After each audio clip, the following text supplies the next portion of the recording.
اللہ نے تمہیں خلق کیا ہے فاحسن صورکم، تو کتنی ہی بہترین ہے تمہاری صورت. سورہ طلاق میں ارشاد فرمایا کہ فقط صورت احسن نہیں ہے، احسن اللہ لہ رزقا، اللہ نے تمہیں جو رزق دیا ہے نا وہ بھی بڑا احسن ہے. اللہ نے خلقت بھی احسن کی ہے، رزق بھی احسن دیا، اور ہم سے احسن عمل کا مطالبہ کیا ہے. یہ بات ذہن میں رہے گی، احسن خلقت، احسن رزق اور احسن عمل.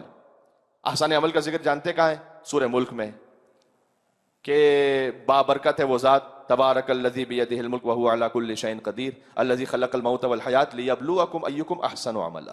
اس نے موت اور حیات کو اس لیے خلق کیا ہے تاکہ دیکھا جا سکے کہ تم میں احسن عمل کرنے والا کون ہے. احسن عمل کہا اللہ نے یہاں پر، اکثر عمل نہیں کہا. اللہ اکثر عمل نہیں چاہتا، اللہ احسن عمل چاہتا ہے. جو عمل ہو وہ خلوص کے ساتھ ہو، وہ اپنی انتہائی حسن و خوبی کے ساتھ ہو. کبھی کوئی چھوٹا عمل ہے لیکن احسن عمل ہے. آپ کے سامنے تو مثال بڑی واضح ہے، کبھی کسی کی ایک ضربت ثقلین کی عبادت سے افضل ہے.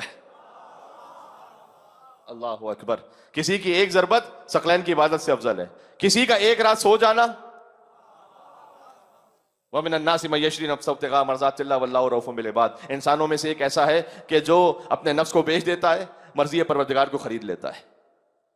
یہ آیت ہوا میں، خلا میں، فضا میں تو نازل ہوئی نہیں، کوئی نہ کوئی تو مصداق ہے اس کا. جب علی ابن ابی طالب علیہ السلام بستر رسالت پر سو گئے، اللہ عز و جل نے آیت نازل کی کہ انسانوں میں سے ایک ایسا ہے جو اپنا نفس بیچ دیتا ہے، مرضی پروردگار کو خرید لیتا ہے. ایک رات کا سونا ہے لیکن احسن عمل ہے.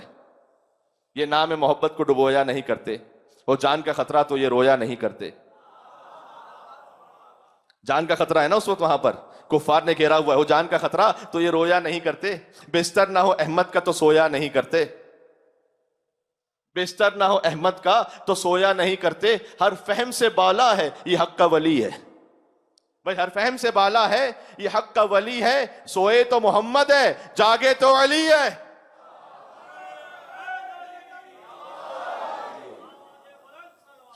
اللہم صلی علی محمد و آل محمد.